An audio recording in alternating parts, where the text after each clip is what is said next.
Hi guys, let's talk about communication.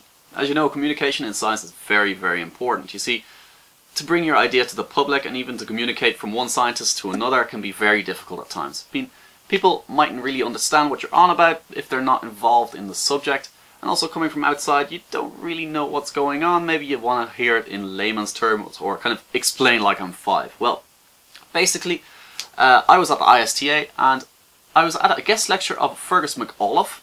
Pretty interesting guy. He's all about communication. He wants to kind of bring scientists up to date on how to communicate. I mean, it's very, very important during lectures, during talks, even to get sponsoring for your research. You need to be able to get your idea across, right?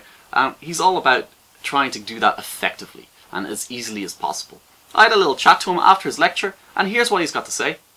Why did you actually get into promoting communications? What's behind this?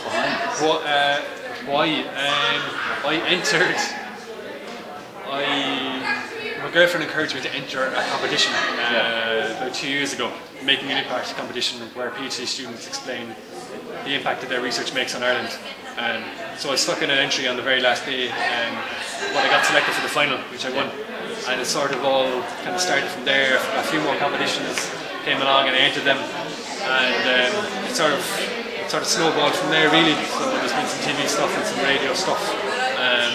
So it wasn't really a question of why, it was more that it just kind of took off really. But I really like it now. I mean, I think I'll consider it once I finish my PhD. I'll really consider pursuing it full time. So there's a future there. Oh, definitely. Even if I don't pursue it full time, I think I would.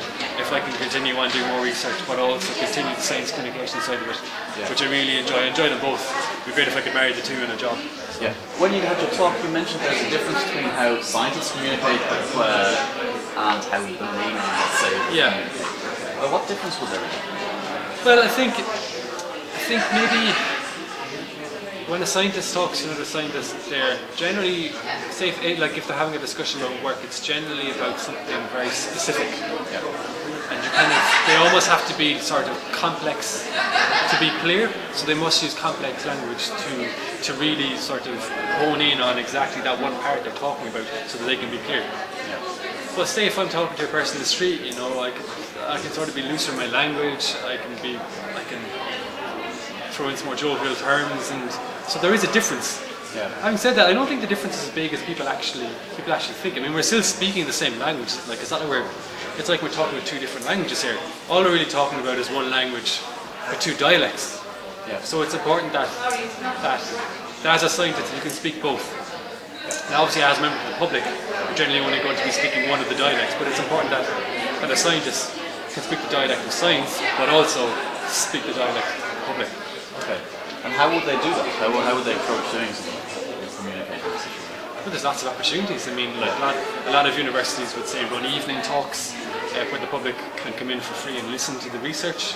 They might write newspaper columns or contribute to radio programs. For postgraduate students, there's an awful lot of opportunities there. There's loads of competitions. A lot of universities and ITs would have sort of in-house research communication competitions, and then also there are international competitions as well, or all island-wide competitions. Maybe I suppose one of the easiest things that a scientist could do if they want to improve their communication skills would be to just blog about it, because you can set up a blog for free, and you can just write away, and you know, people can leave comments on your work saying, "Listen, that was great, I really understood it," kind of a thing. So it can be quite easy to practice. You mentioned wording up and wording down. What exactly is that? So wording up is like slang. It's a ghetto term, but I've changed this to suit my talk. So wording up would be to sort of use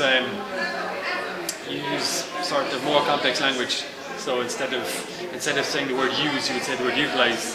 Instead of talking about parts, you would talk about components. Yeah. So that would be wording up, and the wording down would just be to return to the layman's language.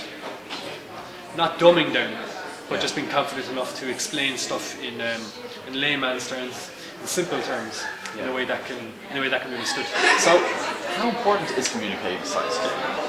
Well, I think that's pretty much the bedrock of what being a scientist is. Yeah. Like, if you do science in isolation and you don't tell anyone about it, then it isn't really happening. So I think it's fundamental to being a good scientist. Would be be to explain what you're doing to other scientists and to explain it to the public, because really at the end of the day the vast majority of scientists are paid by the taxpayer, and it's important that we can explain to them what it is that we do in a way that they can understand.